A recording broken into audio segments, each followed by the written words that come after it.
which is about 20% cheaper than its nearest competitor. But the cowling is still slightly dated, I suppose we would say. Parsun have countered that with a brilliant thing, and it's this. That wasn't clever. I've got caught in the bladder rack. Okay, let's go. So here we go. I'm going to give you a warts and all review of the Parsun 6 horsepower 4-stroke. I've been using this engine for the past 2 seasons on and off for my spearfishing and fishing antics in the Menai Strait. Some of you will have seen me flopping in and out of this Sea Pro 2.7 air deck with the Parsun 6 horsepower 4-stroke on the back. And I just thought of myself really well positioned to give you an in-depth, typical Bill High Marine deep dive on this underrated but turns out overpowered 6 horsepower 4-stroke outboard. Okay, here we go. We're by the water, shades on, got all my safety gear on. Let's give the Parsun a test. So, first thing you'll notice with the Parsun is it's got a number of tilt lock settings and a number of tilt settings. It's in second hole at the moment, no, first hole at the moment, which is probably just a little bit further than vertical. So we're going to pop the trim tab up one, the trim angle pin up one,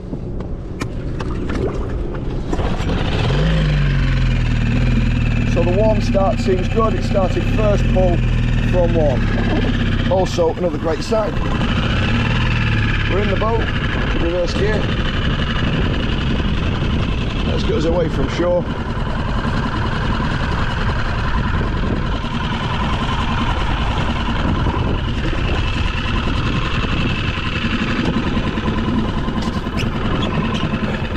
The gear shift seems nice and positive.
Okay, I don't know whether you heard the engine note change then, but the engine is actually cavitating a little bit when at top speed. So what we're going to need to do is drop that trim angle pin back down one. So let's give it a go now.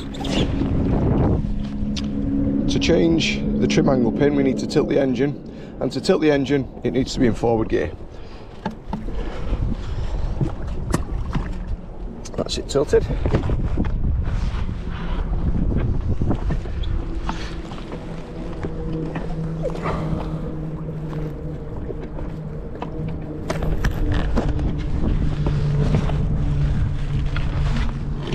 That's the trim pin changed.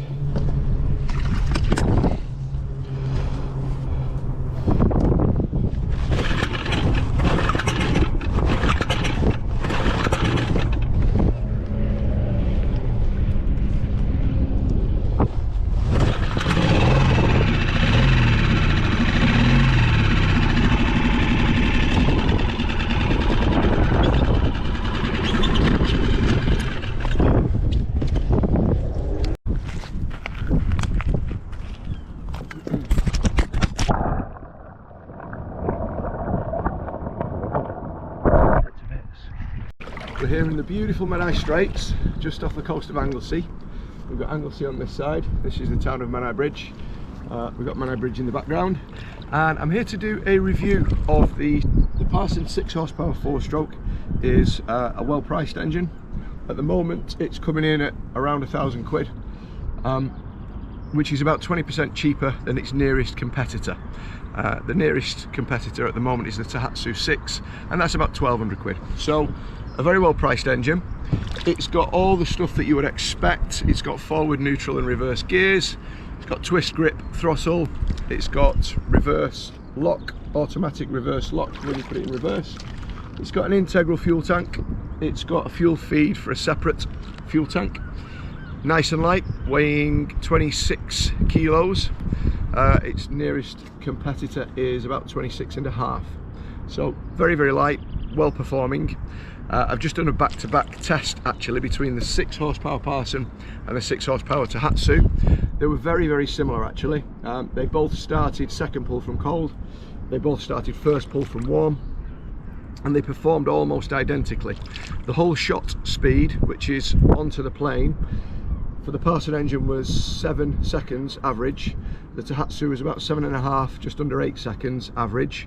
That's over 2 runs in exactly the same spot at the same state of tide. The top end speed, again 2 runs. The Tohatsu averaged 15 miles per hour and this was 15.5 miles per hour average, with exactly the same propeller. Now they've got the same reduction ratio gearbox, so the propeller is the next most important thing. So I thought it prudent to not only have the same weight on board, but to also use exactly the same prop. So we're comparing onions with onions. So the Parsun just shaded it for performance, but there was really not much in it at all. As far as the look of the engines, I think the Tohatsu is slightly better looking. It's got the domed cowling, looks that little bit more modern. The stickers on the Parsun engine have changed this year actually. This is a 2022 model with these stickers. The 2023 model has got a slightly more modern decal layout. I really like it, but the cowling is still slightly dated, I suppose we would say. However, that said, performance is the most important thing. This thing performed slightly better than the Tohatsu, which is 20% more expensive. So well done, Parsun. Usability. So we've gone through the start procedure. The start was just the same on the Parsun as the Tohatsu. The running of the engines, the Parsun ticks over slightly more slowly than the Tohatsu. So if you're trolling, for instance, for sea bass or for in saltwater, or for pike or ferox trout in the lakes, the tick over speed is really, really important. You almost can't tick over slowly enough. The Parsun was definitely a more slow tick over than the Tohatsu. So if you're trolling, that's definitely the engine for you. The gear shift on the Tohatsu is at the front, which is much more ergonomic. It's easier to get to, but it wasn't quite as positive as the Parsun gear shift. The gear shift on this is a real solid click. You know when it's in, you know when it's out. And I'm kind of used to the gear shift being on the side anyway. I find if you're messing around in the cockpit, you can sometimes bang the gear shift handle, whereas with this little baby, you ain't going to be touching it. What else can I tell you about the engines? The steering friction on the Parsun was that little bit more positive. So you could, I'm not condoning this, but you could almost have it going along and you could let go of the motor and it will carry on going in a straight line. It's a real nice positive steering friction. Other than that, is there anything else I need to say? Yeah, the throttle friction is adjustable here, so that again stays where you leave it, which is also useful. One thing that I do like about the Parsun, I forgot to mention this actually, so we did cold start but with the external fuel tank fitted, and that's a big difference with a single cylinder portable outboard. And the reason for that is when you've not got the external fuel tank fitted, you don't have a prime bulb like this, and the prime bulb fills the carburetor with fuel. if you don't have that and you're just running from the integral fuel tank, then things are slightly different. The fuel tank is here, it's full at here and empty at here. So say you've got about half a tank full of fuel, your carburettor on all single cylinder 4-stroke engines is up here. So you've got a problem because your carb is higher than your fuel level.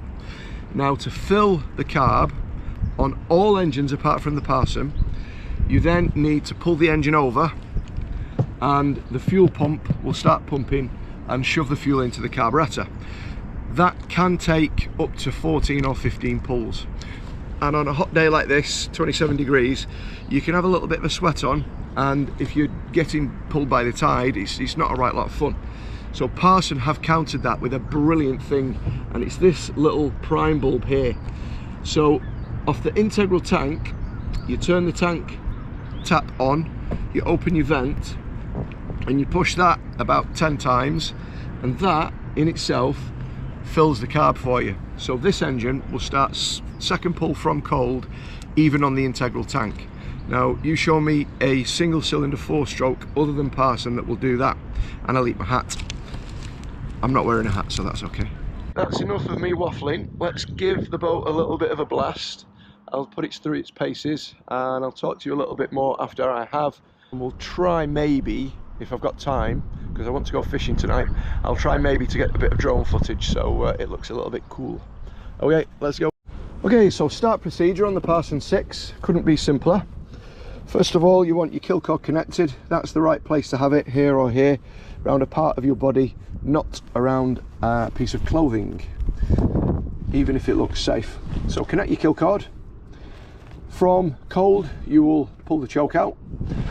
If you are running on the integral tank, you will also push the prime bulb a number of times. But we're not going to do that because the engine is warm.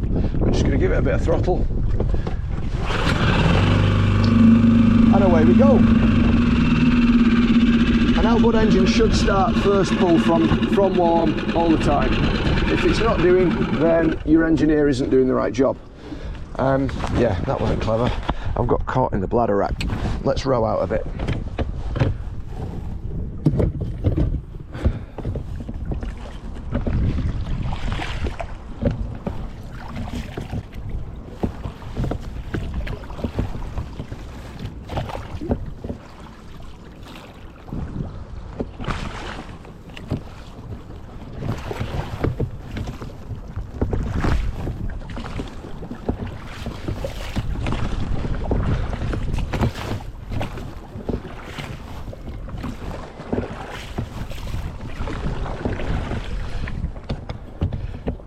This Sea Pro rows so well because of the deep keel.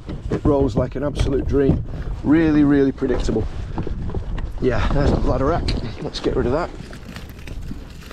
That's not going to help our cause at all. That was a bit rookie of me, actually. Okay, so let's tilt it down, all the way down, and start again. Bit of throttle, pull it over a little bit. And away we go.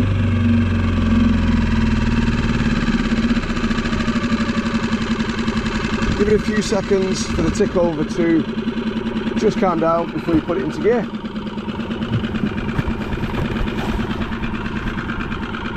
Here we go.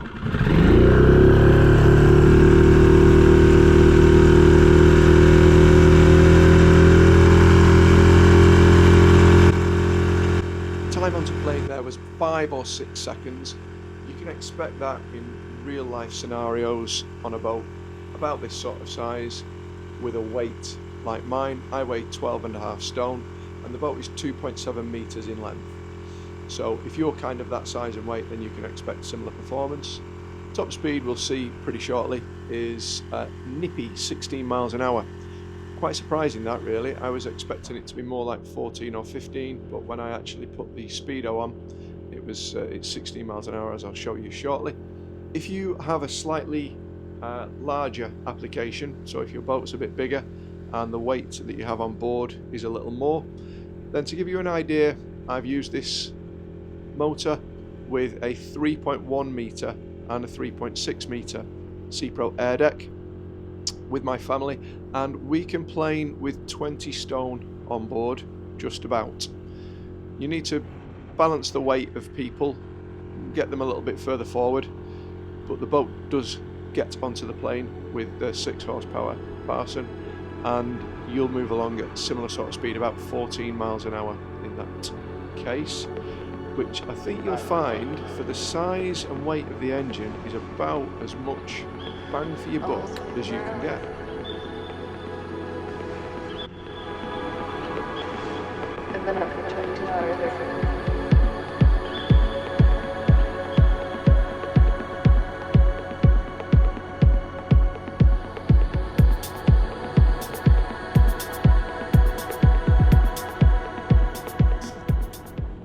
If you're wondering where we record these videos, this is the beautiful Menai Bridge in North Wales, which connects the mainland of North Wales, Gwynedd, to the island of Anglesey, just around the gorgeous town of Menai Bridge itself, which is just north of the suspension bridge.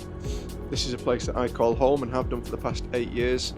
If you've never visited it, I recommend strongly you come and give us a look. Let's do some speed tests.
So yeah, there we go. I hope you liked the review of the Parsun 6 horsepower.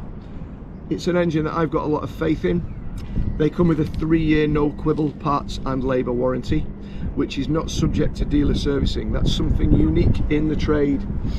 There are no other outboard manufacturers out there that have got the faith in their engine to say, right, you can buy this engine, you can service it yourself, and your warranty is still valid. We're not going to complain. We will fix it if it goes wrong. That's our pledge to you, and I think it's a pretty good one. So yeah, 3-year no quibble parts and labour warranty, no dealer servicing, the prime bulb to start the engine from cold after 2 pulls. This is a lightweight, well-performing, reliable and cool-looking outboard engine, I think. Well worth your consideration. If you like this review and you want me to do some more, please comment, let me know what engine you're interested in and what you would like to see, and I will see if I can facilitate that for you in the near future. And of course, to support the channel, it's really helpful to me and everyone at Bill High & Marine if you can like, subscribe and just comment away, tell me what you think. If my shades are annoying you and you want the pink ones back, then that is not a problem. I still have 4 or 5 pairs left.